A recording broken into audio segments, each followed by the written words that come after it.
और चूँकि सारे मुद्दे वो विधानसभा में पूछ चुके थे, उन्हीं सवालों को फिर से किया और राजनीतिक था, प्रदेश के हितों का नहीं था। हालांकि प्रधानमंत्री जी ने उनको समय दिया नहीं, लेकिन फिर भी मैं कहना चाहूँगा यदि प्रधानमंत्री जी समय देते हैं तो छत्तीसगढ़ के जो मुद्दे मैंने पहले उठाए थे उनको ज़रूर वो वहाँ प्रधानमंत्री के सामने कहे, और जो सवाल मैंने किए हैं इस पत्र में उसका भी वो सवाल पूछ लें।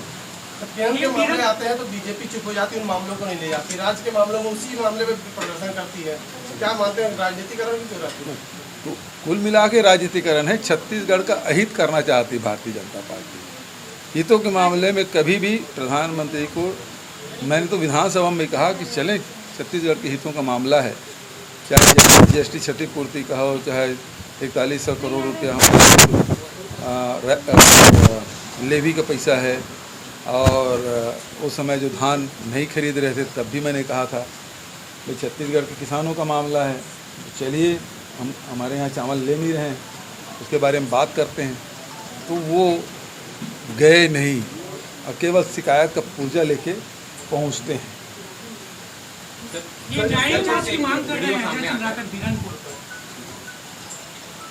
देखिए, भारतीय जनता पार्टी का दृष्टिकोण अलग अलग है।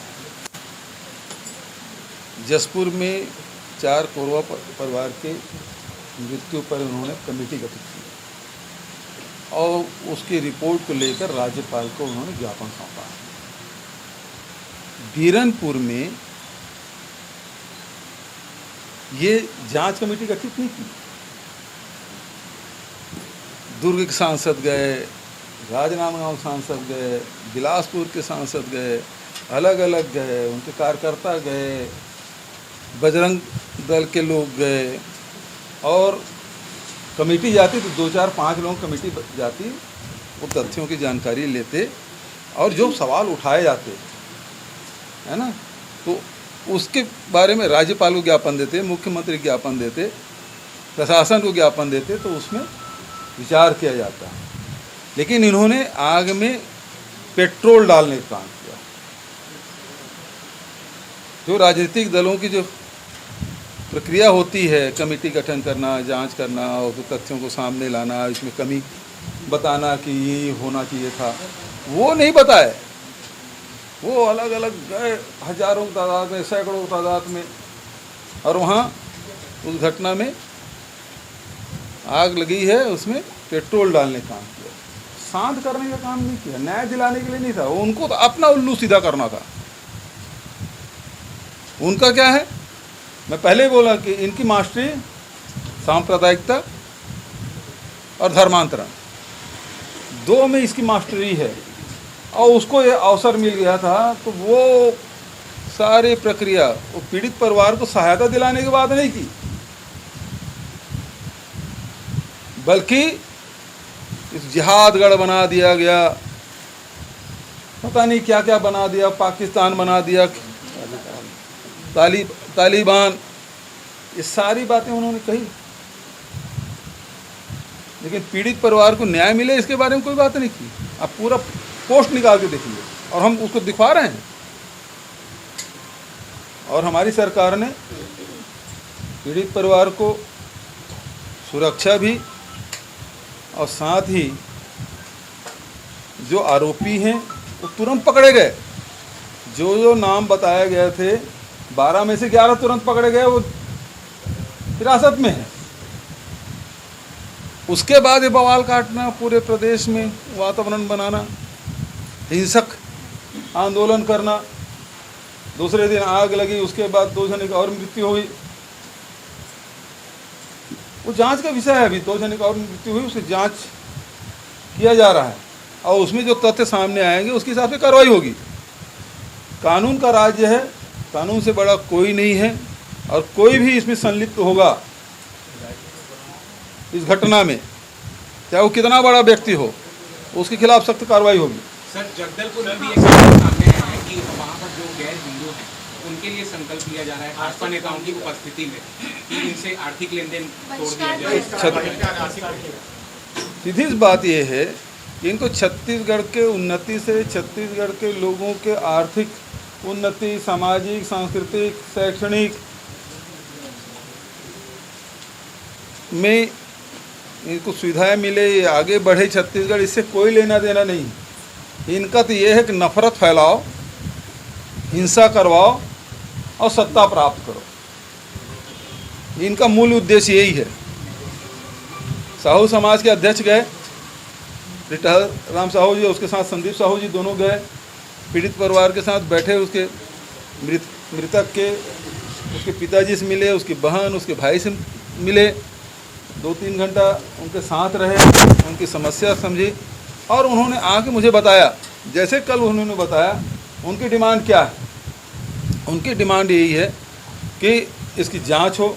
हमने दंडाधिकारी एसडीएम से जांच नहीं कराई, कमिश्नर से कराए, शासकीय जांच। दूसरा उन्होंने कहा कि बहुत गरीब परिवार है,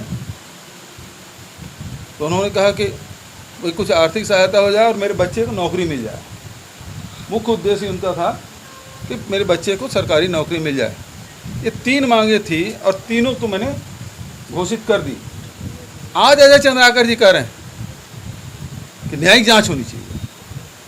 इतने दिन तक सोए थे, तब तक के आप आग में पेट्रोल डालने का काम कर रहे थे, पूरे प्रदेश को जलाना चाह रहे थे। सारे पोस्ट देखे जाएंगे, जितने भी समाज में विद्वेष फैलाने वाले जितने भी पोस्ट डाले हैं सबका वेरिफिकेशन किया जाएगा। जो भी इस प्रकार से करे हैं उसके पहले जितने पोस्ट इनके द्वारा डाला गया है समाज को भड़काने के लिए, उकसाने के लिए, उस सब की जांच की जाएगी और उसके बाद यदि गलत पाया कानून के दायरे में आ जाता तो उनके भी खिलाफ कार्रवाई की जाएगी। एसपी कलेक्टर को भी जो है आदेशित किया गया, एसपी कलेक्टर लोग को भी कि मिलजुल कर आप लोग काम करिए। आपके द्वारा आदेशित कि वहाँ पर जैसे घटना घटी है उसके बाद यदि इस प्रकार से घटनाएं यदि हो रही है तो उसके पहले थोड़ा सा तैयारी करें। और कलेक्टर, एसपी, चूँकि इस प्रकार के घटनाओं के लिए सीधा सब सर्वाधिकार एसपी और कलेक्टर का होता है, इसलिए मिलजुल कर ही काम करें। क्योंकि अब जैसे जैसे चुनाव आ रहा है ये इस प्रकार से और हथकंडे अपनाएंगे। नारायणपुर की घटना देखें या भारतीय जनता युवा मोर्चा के प्रदर्शन देखें, सब में ये लोग हिंसा करना चाहते थे, भड़काना चाहते थे, या हिंसा हो जाए, मारपीट हो जाए, लड़ाई झगड़ा हो जाए। इनकी कोशिश यही है, जबकि कांग्रेस हमेशा शांति स्थापित हो, समाज में भाईचारा कायम रहे, सब मिलजुल कर रहे, सब पूरे देश के प्रदेश की तरक्की में सबका भागीदार हो। ये कांग्रेस की सोच और भारतीय जनता पार्टी की सोच ये है कि ये समाज में हिंसा फैलाएं, विद्वेष फैलाएं, उत्तेजना फैलाएं और सत्ता हासिल करें। इनको कोई लेना देना नहीं है किसी वर्ग से, न किसान से, न मजदूर से, न आदिवासी से, न महिला से, न युवा से, न एससी से, इनको कोई लेना देना नहीं है, न व्यापारियों से कोई लेना देना नहीं। ये केवल हिंसा फैला के सत्ता हासिल करना चाहते हैं। डॉक्टर रमन सिंह भी रहेंगे बस्तर में, आप लोग का भी कार्यक्रम में प्रियंका गांधी आ रही है, अच्छा है, जाए, रमन सिंह भी रहेंगे वहाँ। रहने दे, आप मंच में आना चाहते हैं आ जाए। भाजपा के महिला मोर्चा जो है वो विरोध प्रकट करने वाले हैं। उनका कहना है कि कांग्रेस काल में महिलाओं के साथ जो है अपराध बढ़े। रमन सिंह के 3 साल के या 4 साल के कार्यकाल निकाल लीजिए, 4 साल का हमारा कार्यकाल निकाल दीजिए, जो लगे हुए इसमें कितनी घटनाएं हुई है तो तुलना कर ली। मैं विधानसभा में इसको रख चुका हूँ, है ना। और दूसरी बात ये है, यदि ये लोग करना चाहते हैं तो महंगाई के मामले में आंदोलन करें, साथ दे, हमारे साथ आ जाए। पेट्रोल का भाव बढ़ गया है, गैस का भाव बढ़ गया है, रसोई गैस का भाव बढ़ा है, डीजल का भाव बढ़ा है, मिट्टी तेल का भाव बढ़ा है, अब तो दाल वगैरह के भी भाव बढ़ने लगे हैं। इस पर रोक लगाने के लिए यदि केंद्र सरकार से मांग करना तो आ जाए, हम लोग भी साथ दे देंगे। ये प्रियंका गांधी को कहा जा रहा है कि विधानसभा चुनाव में दोबारा जो है उनको दी जा सकती जिम्मेदारी कहा जा रहा है। प्रियंका गांधी को दोबारा विधानसभा चुनाव के लिए जिम्मेदारी दी जा सकती है। कहाँ के लिए? विधानसभा चुनाव के छत्तीसगढ़ और जिन क्षेत्रों में चुनाव है वहाँ के लिए। अखिल भारतीय कांग्रेस कमेटी जिम्मेदारी शैलजा जी को दी हुई।